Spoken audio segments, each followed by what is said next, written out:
구약 성경은 이스라엘 백성의 역사서입니다. 우리 지금 보고 있는 사사기와 열왕기서가 주된 내용들이지요. 오늘 드보라라는 사사가 등장하여 하솔왕 야빈의 철권 통치 아래서 20년이나 고생했던 이스라엘을 하나님이 구원해내는 이야기로 전개되고 있습니다. 그러나 성경에 이런 이야기들, 드보라나 기드온이나 삼손에 대해서 얘기할 때 그들이 어떻게 믿음을 지켰으며 하나님의 도우심으로 큰 결과를 만들어냈는가 하는 것을 얘기하는 것은 아직 본문에 다다르지 못한 것입니다. 본문을 이해하려면 어디까지가 문맥이고 배경이고 본문은 무엇이 어떻게 숨어 있는가까지 들어가야 됩니다. 사사기를 읽으려면 그 역사적 배경이 아시는 대로 애굽의 종되었던 이스라엘 백성을 하나님이 모세를 보내서 구해옵니다. 10가지 재앙이 있었고 홍해를 가르고 광야길을 걷는 동안은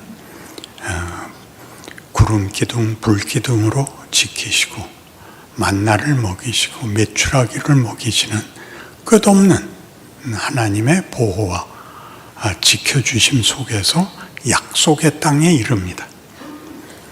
약속의 땅을 주시는 것은 이스라엘 백성에게 자기 땅이 아닌, 즉 주인의 종으로 있다가 자기 땅을 가지게 된다는 이야기입니다. 그러니까 자기가 계획을 하고 목적을 가지고 그리고 내용을 만들어내야 하는 곳, 즉 무대와 기회를 가지게 된 것이죠.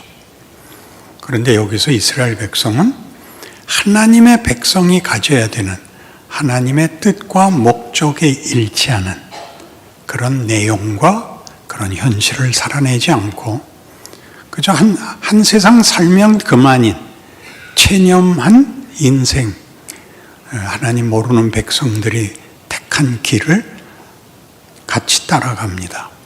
우상을 섬겼다는 것은 자주 얘기하지만 우상이라는 신이 있다는 뜻이 아니라 자기 말을 들어주는 신을 가졌다고, 진짜 신은 자기가 되는 것이죠.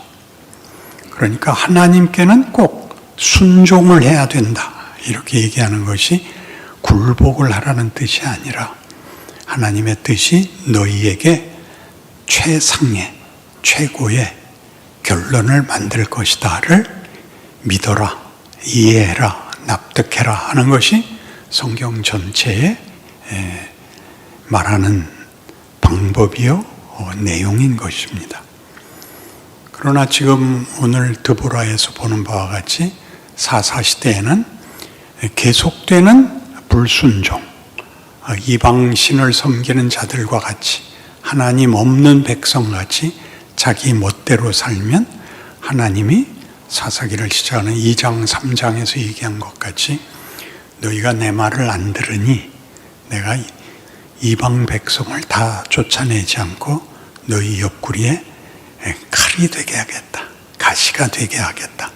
그리하여 너희가 어떤 형편속에 있는지 너희를 깨우치는 시험이 될 것이다.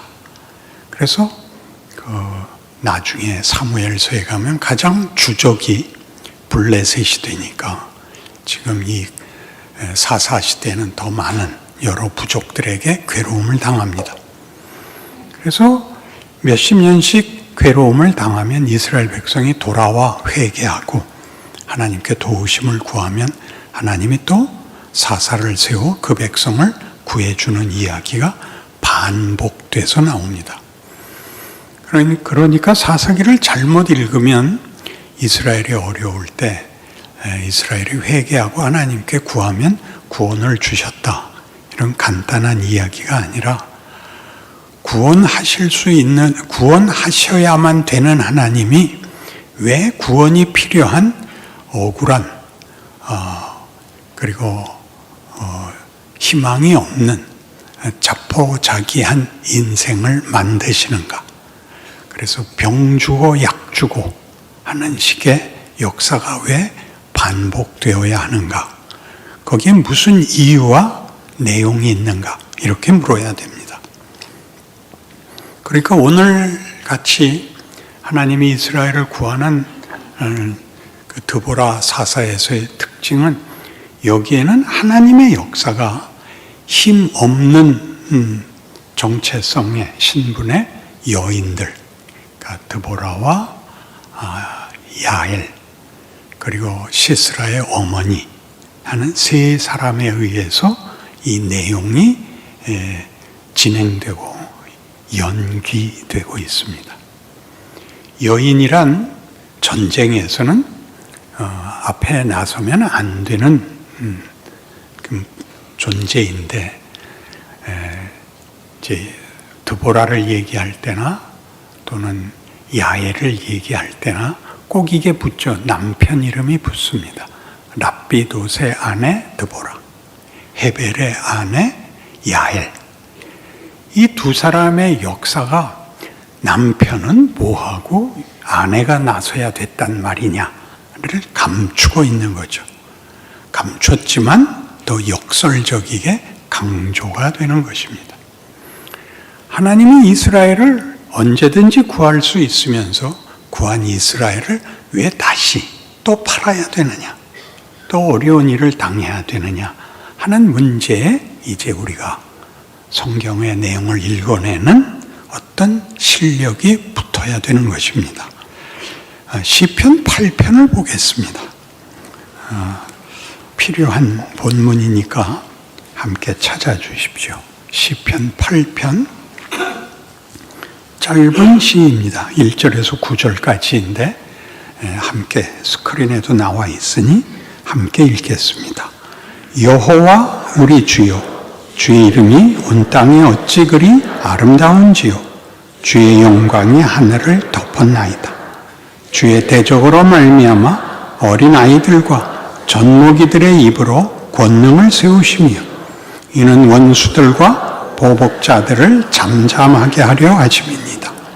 주의 손가락으로 만드신 주의 하늘과 즉 주께서 베풀어 두신 달과 별들을 내가 보오니 사람이 무엇이기에 주께서 그를 생각하시며 인자가 무엇이기에 주께서 그를 돌보시나이까. 그를 하나님보다 조금 못하게 하시고 영화와 존귀로 관을 씌우셨나이다. 주의 손으로 만드신 것을 다스리게 하시고 만물을 그의 발 아래 두셨으니 곧 모든 소와 양과 들짐승이며 공중의 새와 바다의 물고기와 바닷길에 다니는 것이니이다. 여호와 우리 주여, 주의 이름이 온 땅에 어찌 그리 아름다운지요. 그러니까 여기서 주인공은 누굽니까? 어린아이와 젖먹이입니까? 하나님의 특별한 대접을 받는 인간들입니까? 하나님입니까? 네, 하나님입니다. 여기는 이 존재가 너무 차이가 나서 하나님이 주인공이라고 얘기를 안 할 수가 없습니다. 그러나 이 이야기 속에는 주의 대적을 물리친 이야기가 주된 내용인데 그것으로 인하여 하나님이 영광을 받으십니다. 근데 주의 대적은 어떻게 물리치냐면 어린아이와 젖먹이의 입으로 그들을 물리칩니다. 오늘 드보라 얘기에 굉장히 비슷하지요. 이스라엘을 구하는데 상대방은 그 군대 장관 시스라가 데리고 나온 군대의 그 크기가 철병거만 900대입니다. 그러니까 보병은 그 적어도 100배는 되는 것이니까 굉장한 것이죠. 이스라엘은 몇 명? 10,000명.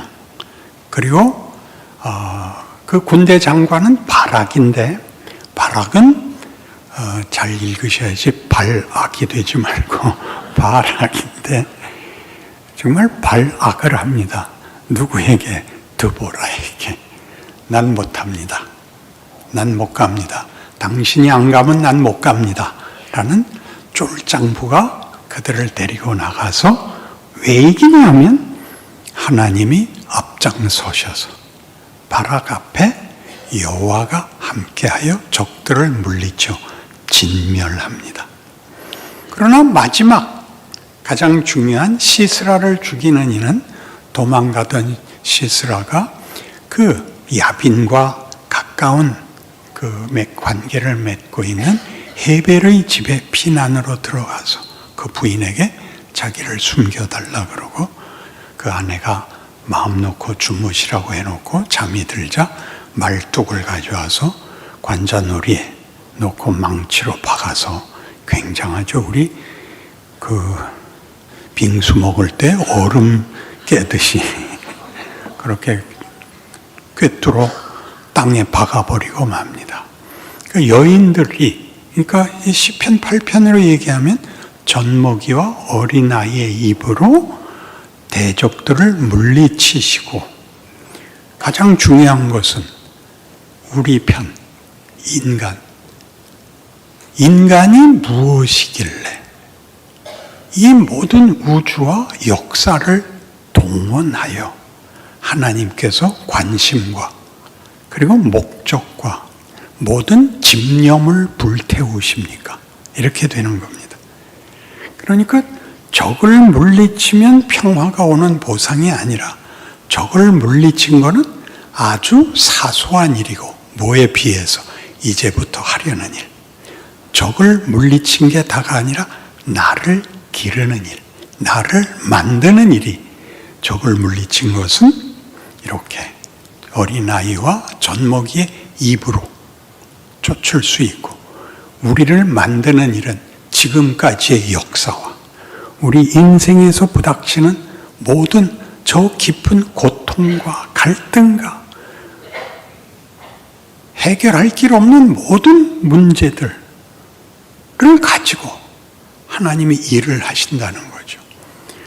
내가 이 문제를 어떻게 해결하며 나라는 정체성을 무엇으로 확인하며 나라는 존재의 만족과 평화는 어떻게 얻는가라고 여러분 실존적 고난에만 머물러 있지 말고 이 하나를 기르기 위하여 하나님이 얼마나 큰 무대와 얼마나 큰 다른 엑스트라들을 동원했는가를 봐라 그런 거죠. 해와 달과 별과 온 우주와 역사와 그러니까 여러분이 아는 역사 기껏 누구 있습니까? 이름 있는 사람 알렉산더 그런 정도죠. 히틀러 구약 역사로 가면 모세 엘리야 누구를 동원해도 좋습니다. 그들이 다 나라는 한 존재를 위해서 엑스트라로 서 있는 겁니다. 그렇게 나를 만들고 있습니다. 그러니까 왜 이방으로 하여금 우리를 치게 하느냐? 우리를 치러 온 대적을 물리치는 것은 이렇게 간단한 일이지만 너희에게 가진 목적과 영광은 비교할 수 없는 것이다를 이스라엘에게 약속했고 그것을 법조문으로 만든 것은 율법인데 하나님이 우리에게 만들려고 하는 것은 우리가 커야 되는 문제니까 내가 알아먹지 못하면 반복할 수밖에 없다. 그게 구약이죠. 구약은 실패로 끝났다. 그렇게 간단한 문제가 아니라 이를 기르기 위하여 끝없는 채찍질과 또 필요하다면 주께서 직접 피 흘려 우리를 씻으시는 일까지를 다 동원하여 여기까지 왔다. 라고 얘기하는 것이 성경이 하고픈 이야기인 것입니다. 그러니 여러분이 예수를 믿으면 걱정, 근심이 없어지는 게 문제가 아니라 내가 어떤 존재, 나라는 존재의 정체성과 신분과 지위와 운명에 대하여 여러분이 만족스러운 정도를 넘어서 하나님이 만족하실 때까지 가야 되니까 우리는 중간에 꼭 물어보죠. 언제 이 공부가 끝나냐고요. 죽으면 끝난다 그러시는 거죠. 그러면 일찍 죽겠습니다. 못 죽는다. 약 먹고 죽겠습니다. 목만 아프다. 이게 현실입니다. 로마서 8장에 오시면 여기도 찾아보셔야 됩니다. 로마서 8장 12절부터 봅니다. 그러므로 형제들아 우리가 빚진 자로 돼 육신에게 져서 육신대로 살 것이 아니니라. 너희가 육신대로 살면 반드시 죽을 것이로되 영으로서 몸의 행실을 죽이면 살리니 무릇 하나님의 영으로 인도함을 받는 사람은 곧 하나님의 아들이라. 너희는 다시 무서워하는 종의 영을 받지 아니하고 양자의 영을 받았으므로 우리가 아빠 아버지라고 부르짖느니라.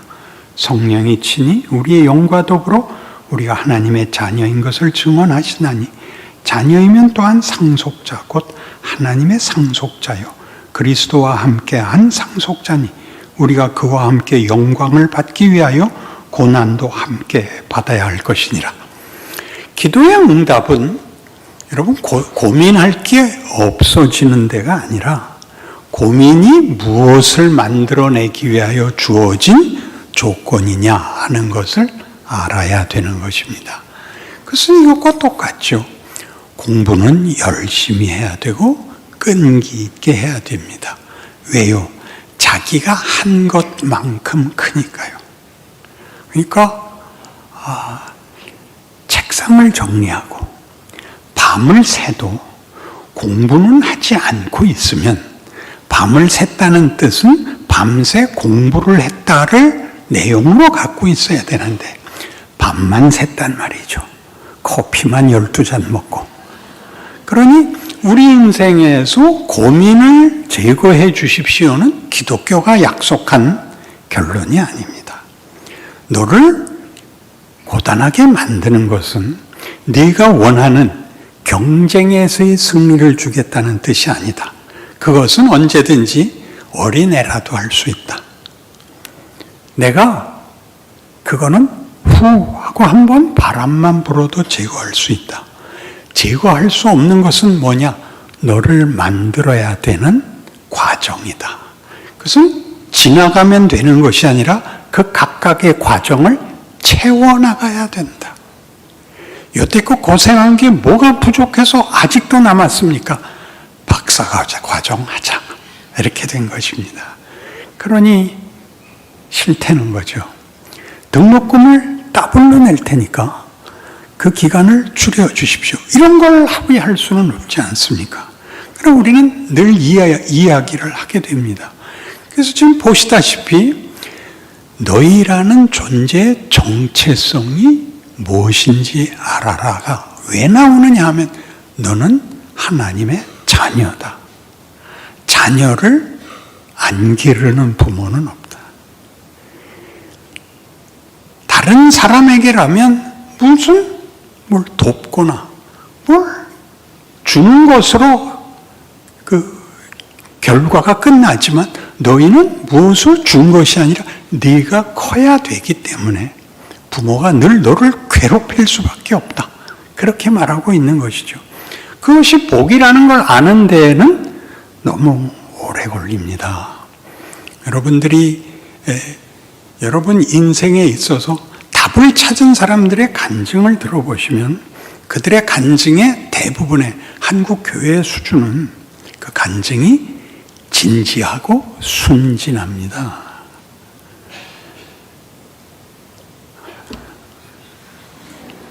약간 평가를 절하해야 돼서 죄송하지만 기쁘고 감동이 있고 그러면 안 됩니다. 막 안타깝고 막 아슬아슬해야 정상입니다. 그것을 넘어서기 전에는 안 되니까. 넘어서면 그거보다 큰 게 오죠.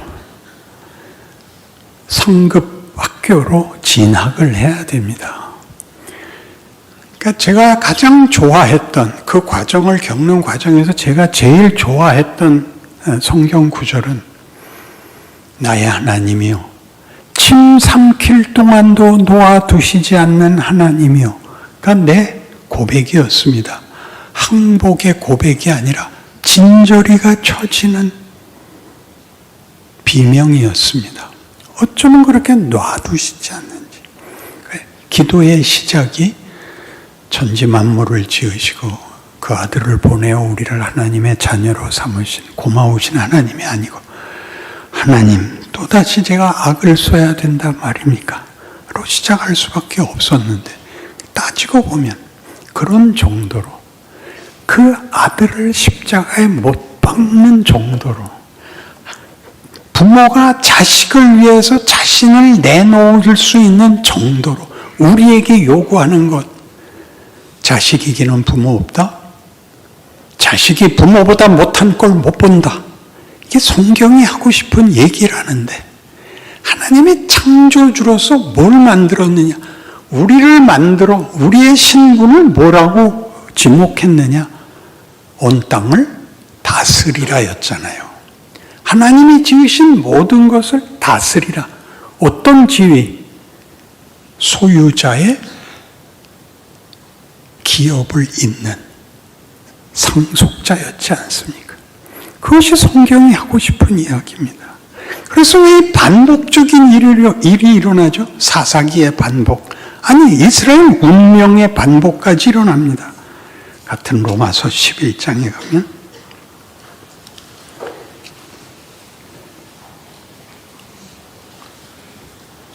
25절, 형제들아 너희가 스스로 지혜 있다 하면서 이 신비를 너희가 모르기를 내가 원하지 아니하노니, 이 신비는 이방인의 충만한 수가 들어오기까지 이스라엘의 도로는 우둔하게 된 것이라. 그리하여 온 이스라엘이 구원을 받으리라.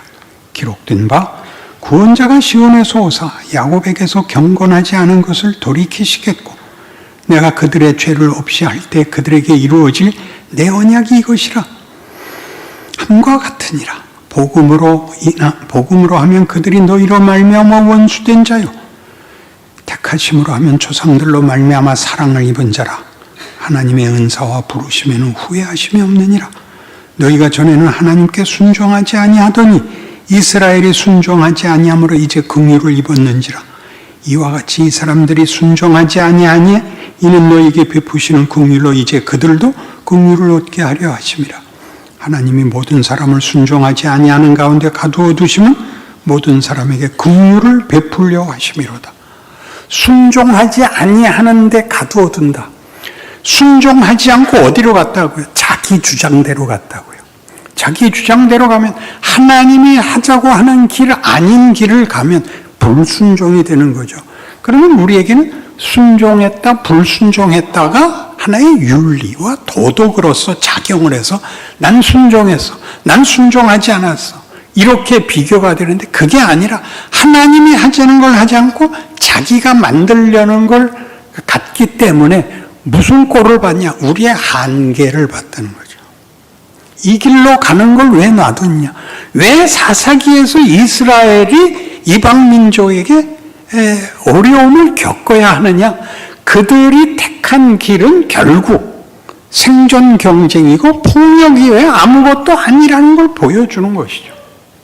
사망이 끝이라는 걸 보여줌으로써 하나님이 하려는 영생, 생명이 무한하다는 뜻이 아니라 생명이 부유하고 풍성하고 충만하다는 것을 우리에게 알리기 위하여 이 둘을 같이 쓸 수밖에 없었다, 이런 얘기입니다.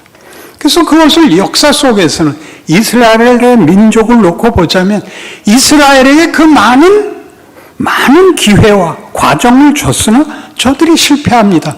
저들이 실패하면 인류가 실패하는 거였습니다. 왜냐하면 이스라엘이 제사장 국가였기 때문에. 그들이 하나님을 이방에 전하지 않으면 우리는 하나님이 알 길이 없는데, 이스라엘이 실패하면 이방은 말할 것도 없이 실패해야 되는데, 희한하게도 그들이 불순종을 하자 하나님이 이방에 그의 복음을 허락하심으로 오늘 지금 본 성경같이 이스라엘이 불순종한 걸로 이방에게 긍휼을 베풀었답니다. 이게 무슨 뜻이냐 하면, 그들이 불순종해서 너희에게 올 수 없었던 것을 너희에게 줬다. 이중적 은혜, 긍휼이라는 걸 가르칩니다. 조건이 너희에게 있지 않다는 건 공짜다가 아니라 너희가 만들 수 없는 걸 내가 만들기 위하여 내가 이유가 되고 내가 조건이 되고 내가 모든 책임을 지고 너희를 여기까지 끌고 간다는 걸 보였다. 그러니까 이스라엘은 불순종해서 그러면 멸망을 하느냐? 아니다. 너희는 이스라엘보다도 나쁜 조건에 있었는데도 내가 너희를 불러내는 바로 그 은혜로 이들도 돌이키게 할 것이다. 그럼 왜 이 둘의 불순종의 결과와 순종의 결과, 아니 무지에게 허락한 은혜를 대비하는가? 우리에게 말하는 거죠. 너희가 가고 싶은 것과 하고 싶은 것과 되고 싶은 것과 하나님이 하고자 하는 것이 뭐가 다른가? 순종과 불순종으로 나누고 은혜와 긍휼로밖에 설명할 수 없는 이유가 뭔가? 너희의 차원, 너희의 실력으로 만들 수 없는 데를 가자고 하는 것이다. 이것이 하나님이다. 그것이 부모가 자식에게 베푸는 부모된 도리다. 그렇게 얘기하는 것입니다. 2부 때는 딱 하나였어요. 근데 지금은 한 3, 4명 했어요. 3부가 난가 봐요. 숫자가 높아져서 그럴까요? 여러분, 이 이야기를 진정성을 갖고 들어와야 되는 게 아니라 이렇게 기독교는 완전히 다른 얘기구나라고 알아야 돼요. 여러분이 말하는 행복, 여러분이 말하는 영광, 여러분이 말하는 어떤 성공에 관한 얘기가 아니라 존재론이, 운명이 다른 거예요. 하나님이라는 분은 이런 분이구나. 나에 대해서. 아까 본 시편 8편의 핵심이 뭐였죠? 하나님이요, 사람이 무엇이길래 이 모든 우주 만물을 동원하여 우리를 초점으로 삼고 계십니까? 그러는 거예요. 여러분이 했던 질문은 뭐죠? 이 대목을 욥기에서 욥은 억울하니까 그 답을 얻지 못했을 때 뭐라고 얘기하냐 하면 하나님, 인간이 무엇이 관대? 이렇게 치성을, 열심을 품습니까? 우리가 범죄한들 하나님께 무슨 손해가 있겠습니까? 잊어주십시오. 이렇게까지 나옵니다. 굉장하죠. 그걸 하나님께 가서 찾게 된 것이 은혜라 말이에요. 그걸 점쟁이한테 가서 물어보겠어요. 뭐 어디 갈 데가 없네요. 그러고 보니까. 하나님께 물어보는 거예요. 하나님, 이게 어떻게 된 것입니까는 여러분의 문제를 설명해야 되는 것이 아니라 성경이 그토록 많이 얘기하는 하나님이 나를 뭘 만들겠다는 건가? 그걸 만들기 위해서 어떤 과정을 가야 되느냐? 내가 택한 것은 뭐가 결실이 되는가를 봄으로써 하나님이 결실하려는 것이 어떻게 다른가를 알아야 됩니다. 인간이라는 존재의 정체성, 신분, 지위, 운명이 다른 것입니다. 한국교회에 널리 퍼져 있는 것은 가장 간단한 얘기입니다. 오늘 죽어도 천국과. 근데 안 죽잖아요. 살아있는 동안 뭘 해야 되는지를 모르잖아요. 밤낮 그 얘기만 해야 되고 이렇게 부정적이고 소극적인 구원관을 가지면 천국 가는 것이 지금 실현되지 않으면 결국 뭘로 확인하느냐? 부정적인 방법을 써요. 넌 안 믿어서 지옥 가. 그렇게 얘기함으로써 나는 천국 간다를 확인하는 거예요. 그게 아니라 천국으로 부름을 받은 우리들은 인생 속에서 어떤 부분에서 자라가는가, 뭐에서 변화가 있으며 어떻게 방향과 과정에서의 만들어짐이 다른가가 하나씩 생겨나는 거예요. 아유, 고맙습니다. 내 이 설교에서 이렇게 큰 아멘 받은 건 처음입니다. 기독교를 다른 신보다 더 큰 신을, 그러니까 소원을 들어준다는 것은 동일하고 더 잘 들어주는 신으로 되어 있지, 하나님은 우리가 알고 있는, 우리가 만든 신들과 근본적으로 뭐가 다른지에 대한 이해가 없기 때문에 하루의 고통을 못 참는 거예요. 학교 공부해서 이해가 안 가면 돌아와서 형한테 묻든지 누나한테 묻든지 해야 되는 거 아니에요. 이게 뭔지 지금은 이해가 안 가. 지금은 그냥 외워놔. 이렇게 얘기할 수밖에 없는 경우가 많습니다. 그런 마땅한 실력이 커야 그 다음 게 이해가 됩니다. 한꺼번에 여러분은 운명만 요구하고 있죠. 그 운명은 영광의 자리입니다. 그 과정은 그러니까 힘듭니다. 그러나 진지한 것입니다. 성경이 이 얘기를 하고 싶어서 이렇게 우리를 고생시키죠. 뭐라고까지 얘기하느냐 하면 우리가 구하는 길은 결론이 사망이거든요. 하나님이 없으면 사망입니다. 인간이라는 존재의 근거도 하나님이고 내용도 하나님이고 그리고 운명도 하나님입니다. 왜냐하면 하나님이 우리를 사랑하시고 사랑은 상대가 있어야 됩니다. 사랑은 주기만 하지 않습니다. 받아야 됩니다. 상호 관계의 최선의 자리입니다. 하나님이 우리를 사랑하시고 우리를 뭘 만들겠다? 우리로 기꺼이 하나님을 사랑하게 만들겠다입니다. 그 전에 뭐 양보하시고 뭐 다른 거 원치 않고 저 건강하게 살다가 흉안 당하고 죽게 해주세요. 이렇게 얘기하면 죽여버려야 됩니다. 기독교를 오해한 정도가 아니라 하나님을 모욕하는 겁니다. 그리고 여러분, 하나님이 우리를 만들기 위해서 얼마나 말이 안 되는 일을 이스라엘에게서 했어야 됐고 신약시대 2000년도 지금까지 그랬어야 됐는가를 생각하십시오. 그래서 지금 로마서 11장 33절부터 이렇게 말이 안 되는 찬송이 나옵니다. 볼까요? 깊도다 하나님의 지혜와 지식의 풍성함이요 그의 판단은 헤아리지 못할 것이며 그의 길은 찾지 못할 것이로다. 누가 주의 마음을 알았느냐? 누가 그의 모사가 되었느냐? 누가 주께 먼저 드려서 갚으심을 받겠느냐? 이는 만물이 주에게서 나오고 주로 말미암고 주에게로 돌아갑니다. 그에게 영광이 세세히 있을지어다. 아멘. 이런 분이 하나님입니다.